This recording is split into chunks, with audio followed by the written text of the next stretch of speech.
is our video on velocity and other rates of change. This will be part of the lesson on this video, so it'll be two parts for this information. So we're going to start talking about applying derivatives to different applications. And so since our students have all had physics, a lot of this will be very common to you, very familiar, which is good. And then we're going to go back over this again once we learn integration and some other things. So this will just be kind of our introduction to that. There's two different notations that we've been using for derivatives. So we use the F prime, so using a prime symbol, which is one notation, and then there's also the Leibniz notation, which is dy dx, and we've talked about both of those, so just keep that in mind that sometimes that notation is better, and we talked about why we don't write y prime ever and we write dy dx. It's this variable down here because I need to understand what variable I'm using because there's going to be differences, especially coming up. But so we just watch your notation, okay? So it's really important. Okay, so first example, we have a S equals f of t is given to be an equation for us that gives the distance in feet of an object from a fixed point as a function of time in seconds. So in other words, it's a position equation. So it says, what is the common term for ds dt? Well, you know that if you take the derivative or the rate of change of distance over time, you're going to get velocity. So that's what we mean by that. And then this is the notation we talked about in class about like how to show that you're evaluating at a certain value. So this is how you could show your work to say, I'm taking the derivative and then I'm plugging in 4. So that's what you're going to say. So in words, this means the instantaneous rate of change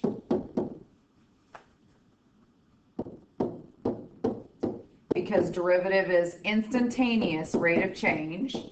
So this is the instantaneous rate of change and I would put like in parentheses feet per second, so your units of an object.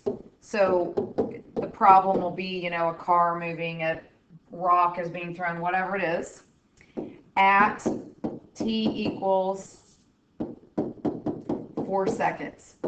So when we give information about what something means, remember that we always have to give it in context of the problem and then over the time interval. So units and time interval, always important, or the time that it's happening.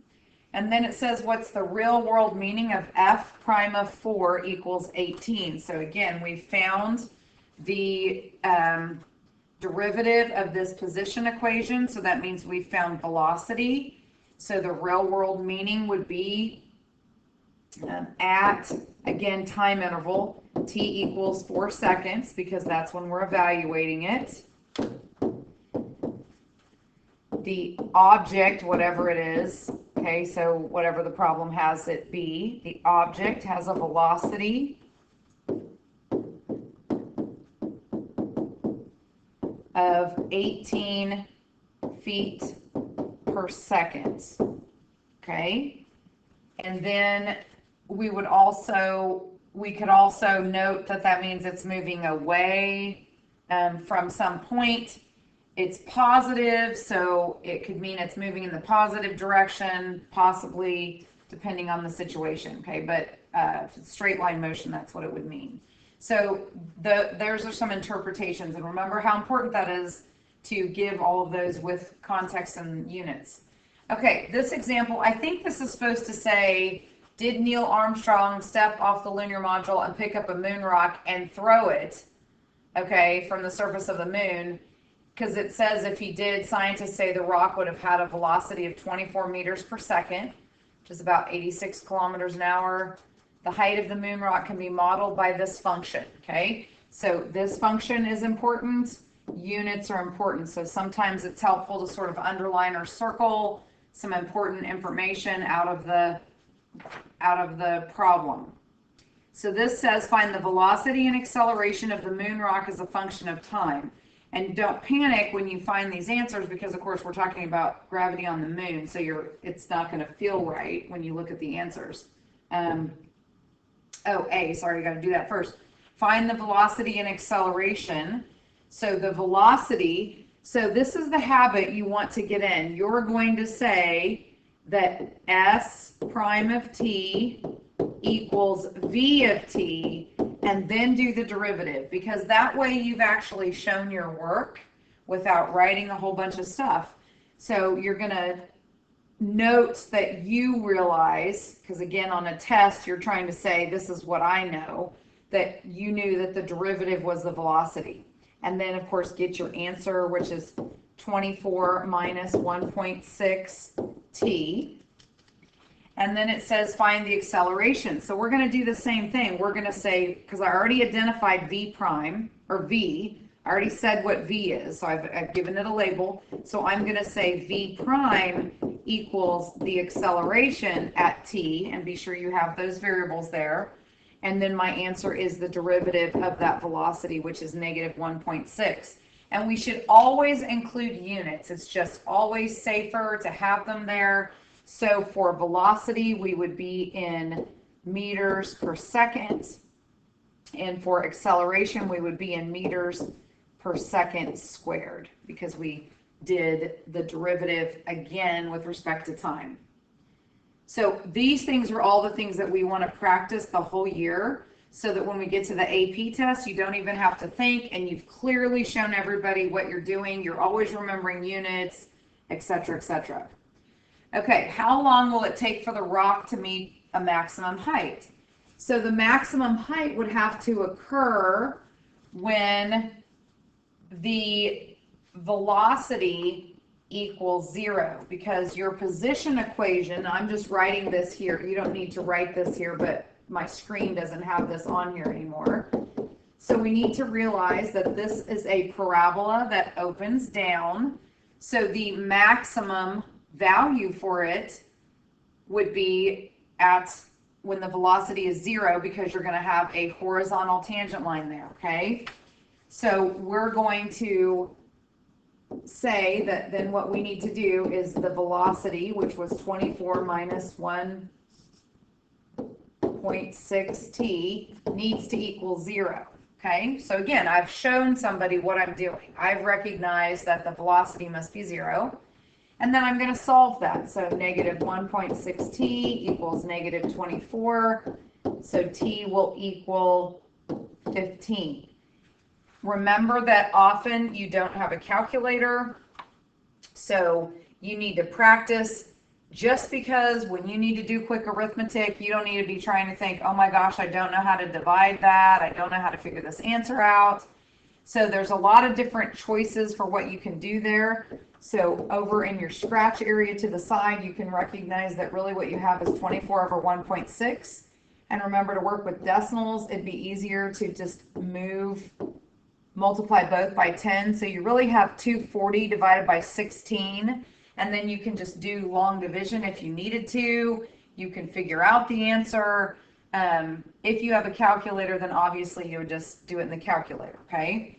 But I want you to be in the habit of trying some of this arithmetic, because we know that we struggle with arithmetic, and if we don't do it, we're going to really struggle with it, okay? So just practice it. So that's the answer. And then the question C says, how high did the rock go? Well, S gives me height, and I know the maximum was at 15 seconds, so I need to find S of 15.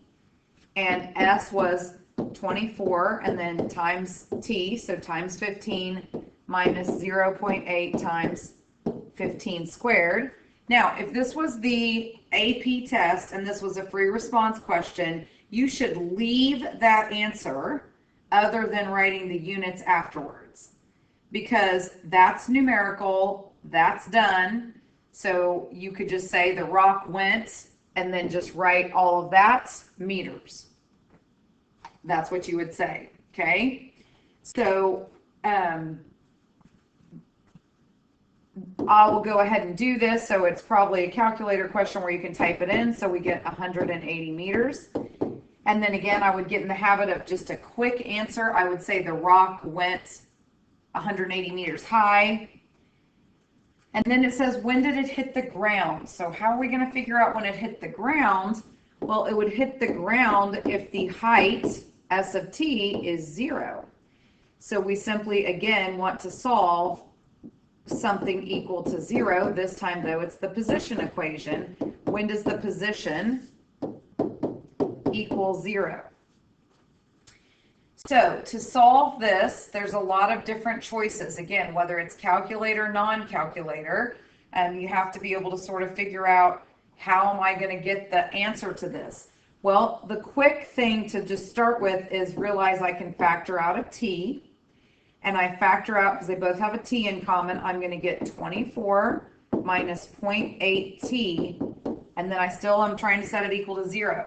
Well, either t equals 0. Well, if it started on the ground, then obviously that's not what we're looking for. So we want to know whether t is 0 or 24 minus 0.8t is 0. Well, that would seem to be the easiest one to solve, obviously, or the one that's relevant. So when does 24 equal 0.8t? So again, to make life easier, I'm going to take 24, here's my scratch area, and divide it by 0.8. So again, move this decimal 1 and add a 0. I'm out of room on that. I got my screen in a weird mode here. So it's 240 divided by 8.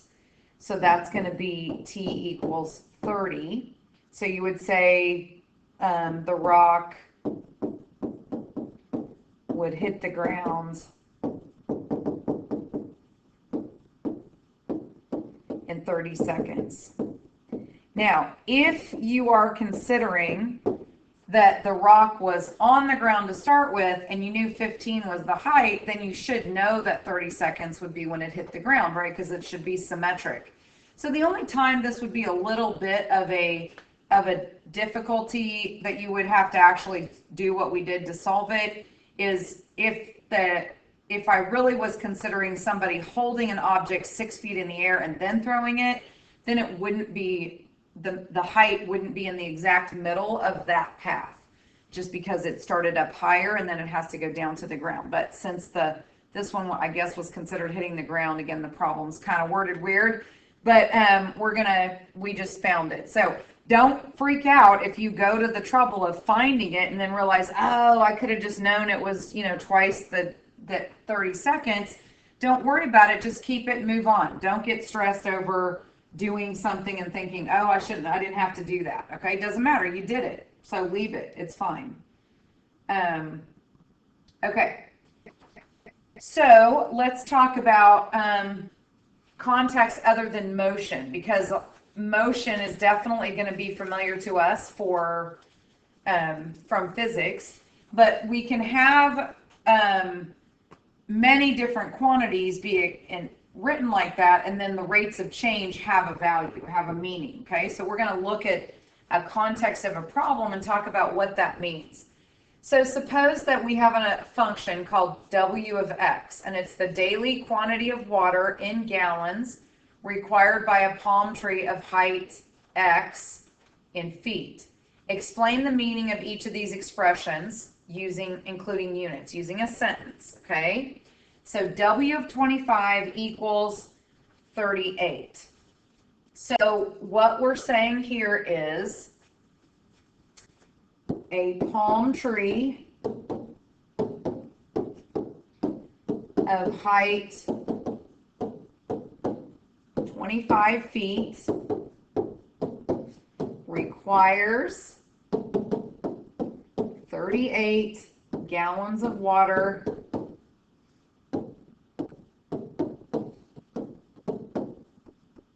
daily. Now, where did I get all of that? Well, they told me that W is the daily water in gallons required by a palm tree of height x feet. Okay, So that's the meaning of the expression. So W of 25 simply means if you have a palm tree that's 25 feet tall, it requires 38 gallons of water a day. Okay, so that's what it's saying.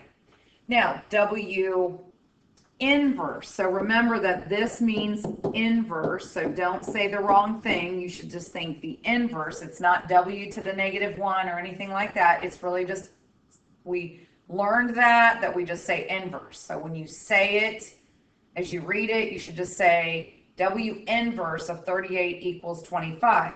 So remember that inverse simply switches inputs and outputs. So now this is saying when a tree needs 38 gallons of water per day,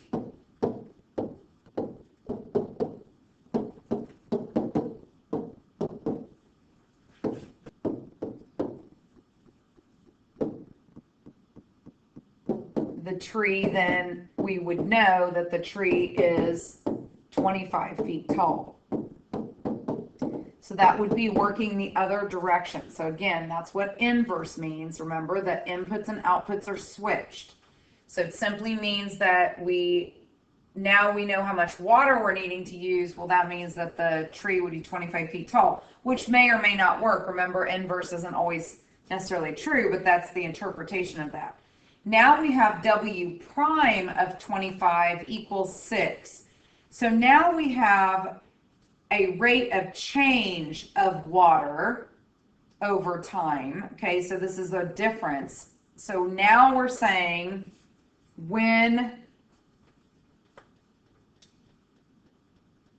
because remember that the function is Wx and this is the height.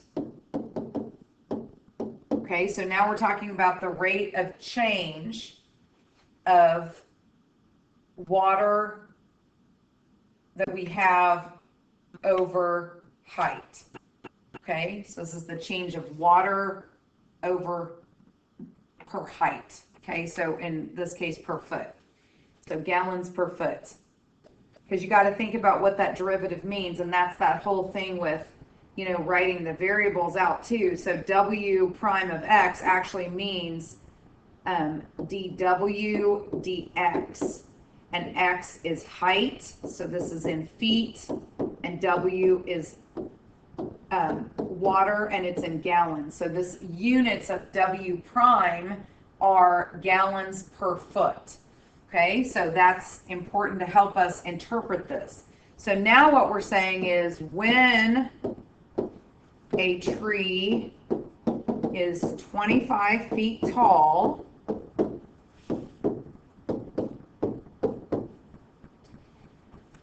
the amount of water needed daily, because that's again exact words, look at your wording, it says this is the amount of water needed. So the amount of water needed daily is, well, the number is positive, so it is increasing at a rate of 6 gallons per foot. Okay, so you may find it very helpful if you're having trouble interpreting W prime for something, you're not sure which variable goes where. Just remember that W prime of X is the same thing as dW dx. And again, the reason we wrote that notation a lot. So that'll help you realize it's gallons per foot, because that's the units that we have, okay? So use that to help you out if you need to. So basically, usually we just say rate of change to mean instantaneous rate of change, okay? So sometimes it doesn't say rate of change. It might be that you have to figure out that what they're referring to is rate of change.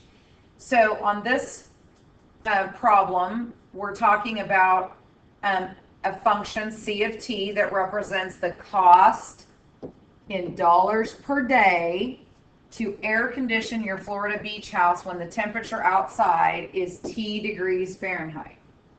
So we want to explain, what does C prime of 90 mean? So again, 90 is the temperature because this is T degrees. They told us what that stood for. So C prime of T is the change in dollars per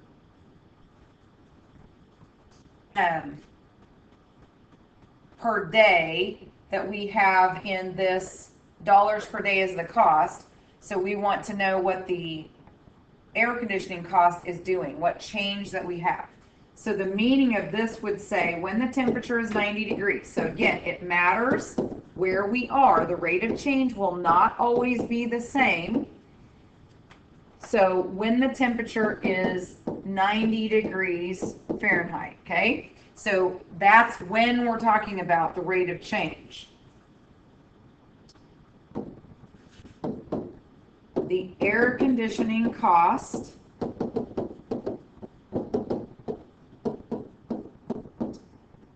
and you could write of your Florida beach house, but we're not talking about another situation here, but you might want to be safer to do that on an AP test. But the air conditioning cost is, again, the rate is positive, so it is increasing at 37 cents, but we're in dollars, so we have to call it dollar sign 0.37, so 0.37 per day. Okay, that's the rate of change because the cost is in dollars per day, and then now we're doing the rate of change of dollars per day for that temperature. Okay, so approximate what it would cost you to air condition your beach house if the temperature is 94 degrees, given that the cost at 90 degrees is $2.64, and C prime of 90 is 0.37, which is what we just looked at. So basically, we're going to say that we're going to use this estimate as the rate of change of my cost from 90 to 94 because I'm trying to give information about that. So we're going to say, we need to say this, we need to say let this, okay, 37 cents, 0.37, or dollars, 0.37, well, I guess we can say 0.37, and then we can say dollars per degrees Fahrenheit. Okay, so that's the rate. We're going to say be the rate to air condition your beach house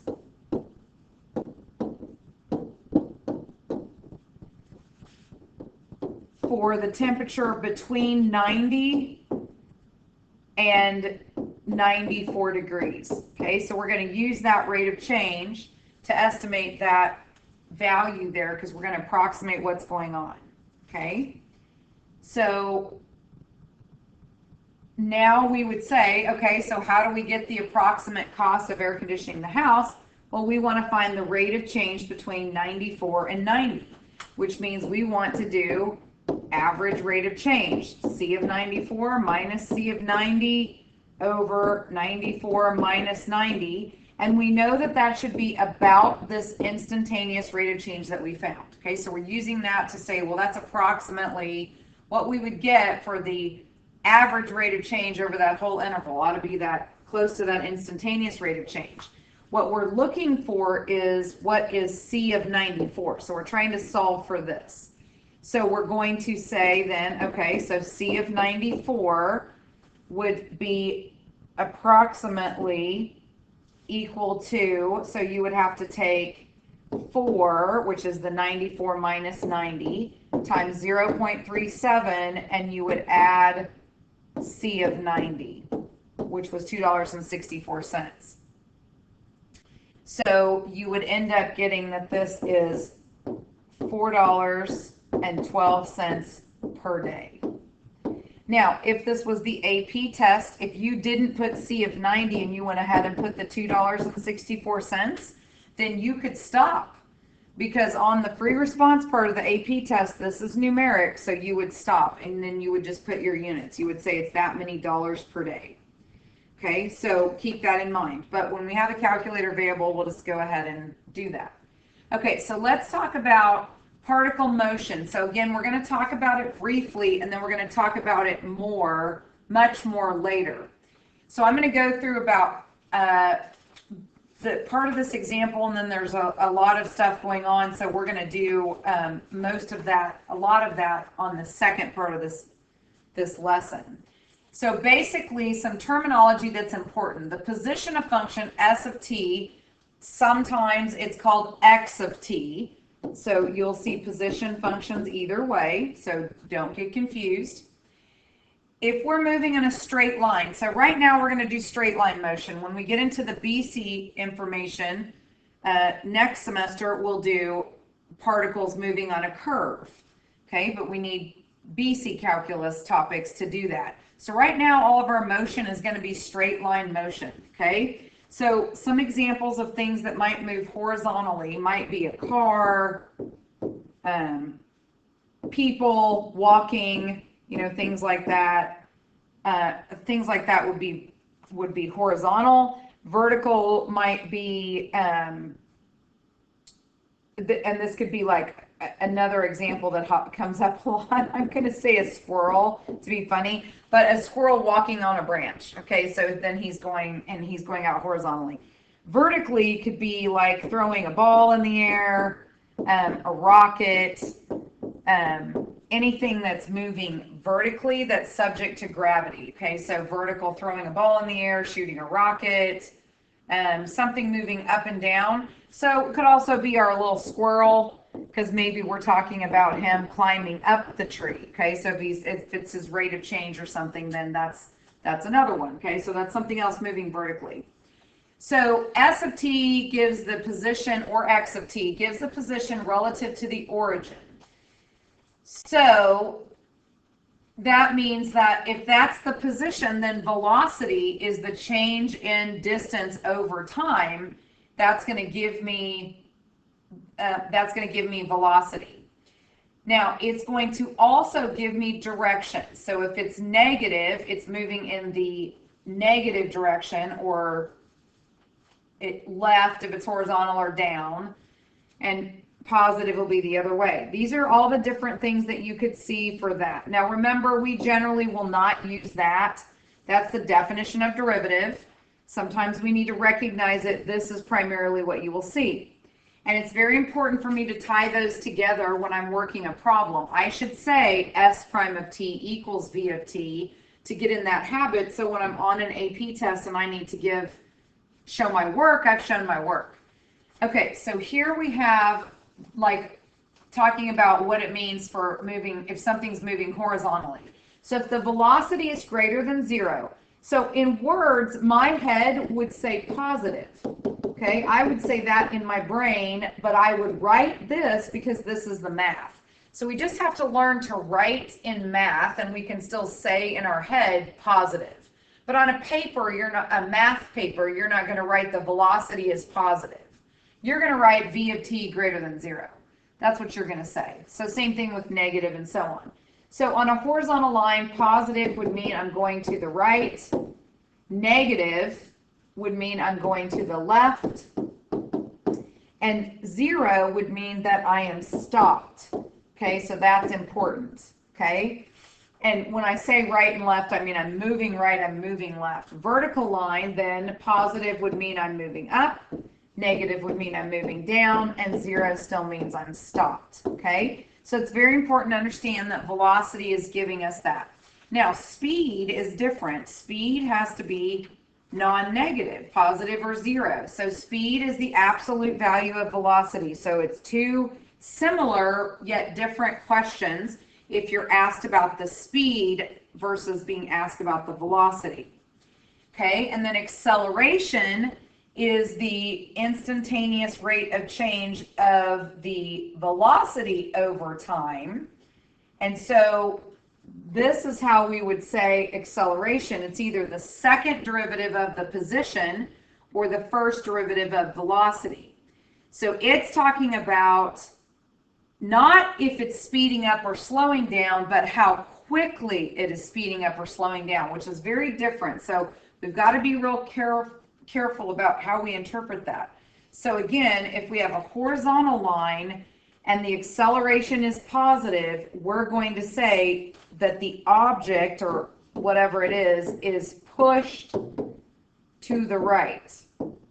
Now, pushed meaning something is helping it move, and acceleration, so it's being pushed to the right.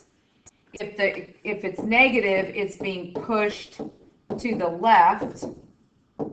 And then if it's 0, it does not mean it's stopped. This is what's super important here to pay attention. It just means the velocity is not changing. It does not mean that the particle is stopped. Think cruise control. So that's what I want you to think about. If you have cruise control on in your car, then your velocity is not changing, but you're not stopped. You're still moving. You're going 70 miles an hour, if that's what your cruise control is set to, but you're not accelerating if you're on a flat, path. It's just the velocity is not changing. You're just cruising along, okay? So here, this would be pushed up, and this would be pushed down, again, for vertical. And then same thing here, velocity is not changing if it's 0. Now this next part, and then this will be the last that we're going to do. We may do just a couple of parts of the big table that's on there, but this is enough for the beginning of our notes. So this is really, really, really, really important. You need to absolutely know this. This is the one and only way that you should really ever tell somebody whether something is speeding up or slowing down. So speeding up means the velocity and acceleration have the same sign. Slowing down, they have different signs. Imagine throwing a ball in the air. When you throw the ball up in the air, as it's going up, the velocity is obviously positive because you're throwing it up in the air. But the acceleration that's acting on that ball is negative because it's gravity that's accelerating it. So as it's going up and you throw it in the air, positive velocity but negative acceleration, and obviously what happens when you throw a ball in the air, as it's going up, it slows down. When it's coming down, the velocity is now negative because it's going down, and the acceleration is also negative, and obviously as it falls back down to your hand or down to the ground, it's speeding up. It's getting faster. So think of that example if it helps. If velocity, acceleration have different signs, it's slowing down, same signs, speeding up. So really important for us, we're going to skip this part about physics because you all have had physics. So you can go through that if you need to. I can help you with that. But we're going to use this graph and we're going to answer questions about things. So the first thing I'm going to say about this, and then we'll do most of these in class, and that'll be a way to review what you've learned on here. First thing I would tell you is the first thing I would do when I look at a graph on the AP test is I would either just circle that or I would write down for myself the word velocity. Because the most common mistake students make is they think they have a position versus time graph and it's actually velocity versus time, or vice versa. You think it's a velocity graph, but in fact they gave you position versus time. So the first thing I would always want to do is make sure I'm aware, hey, this is the velocity graph, okay? So let's answer just a couple of questions and then we'll do the rest in class as a way to kind of do that. So we'll just do these 5 right here, and that'll be good enough for now, and then we'll finish the rest in class.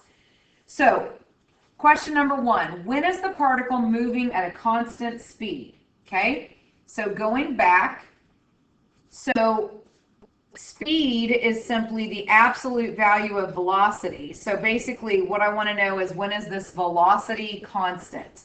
Well, the only place that it's constant is right there where it's flat, okay? So we would say that it's constant at a constant speed. If you go back and look, you can see it on your paper, so I guess I don't have to flip back and forth too much.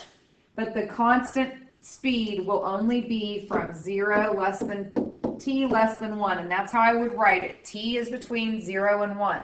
Now, we are also going to justify every answer. And the reason for that is, on the AP test, again, whether they ask you to justify or not, you need to justify.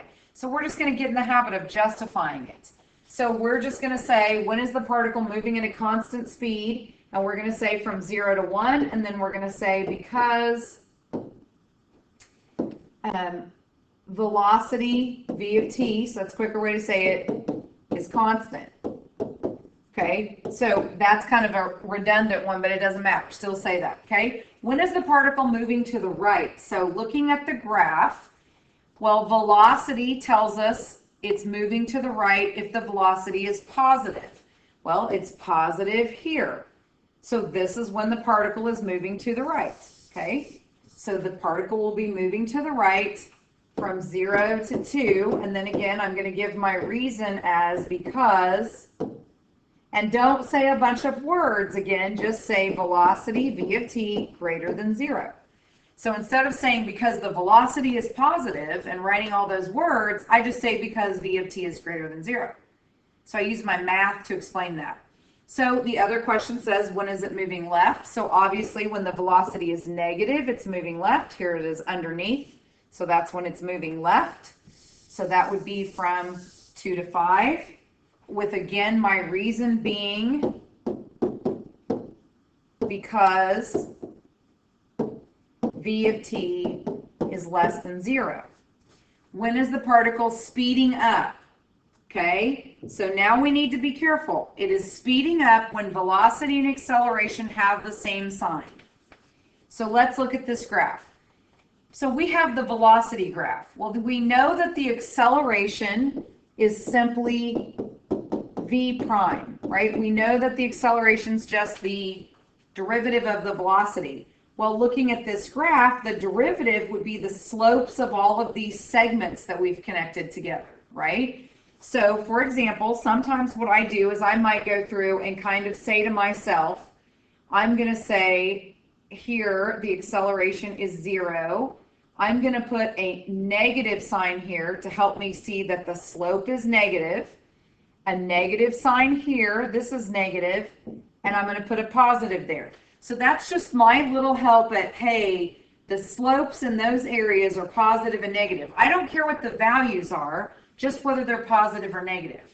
So the question's asking me, when is it speeding up and then when is it slowing down? Well, when there's a 0, it's not doing either of those things, so I can ignore that part. From 1 to 2 seconds, we have a negative acceleration but a positive velocity because it's above the x-axis. So let's go answer which one that is. So from 1 to 2, it is going to be slowing down. Okay, so when t goes from 1 to 2, we had a negative acceleration, but we have positive velocity because this graph is velocity. Now let's look at the next interval from 2 to 3. So here we have negative acceleration, but we also have negative velocity because, of course, we're under the x-axis here. So both are the same. So that means from 2 to 3, then the particle is actually speeding up. And then let's look at the last place it could change, which is from 3 to 5. And we have positive acceleration, but we have negative velocity because we're under the x-axis again. So that means it must be slowing down. So from 3 to 5, it's slowing down. So the reason that the particle is speeding up from 2 to 3 is because velocity and acceleration have the same sign. And that's the only way you should ever answer it. They have the same sign or different signs. And don't say they or it or anything. Velocity and acceleration, I have to explain it. And this answer is because velocity and acceleration have opposite signs. Okay, so because they have opposite signs, it's slowing down. And there you go. So we'll finish the rest of these notes in class. This is a bit of a long lesson. So we'll finish that. So we'll go through the rest of the table. But you're welcome to glance at it, but don't decide you know what you're doing and just fill in the rest of the notes and think I'm good, and then end up doing it wrong and thinking about it wrong. So be cautious on that, but if you want to look through a little bit, you can do that. Otherwise, we'll finish the rest of this during class.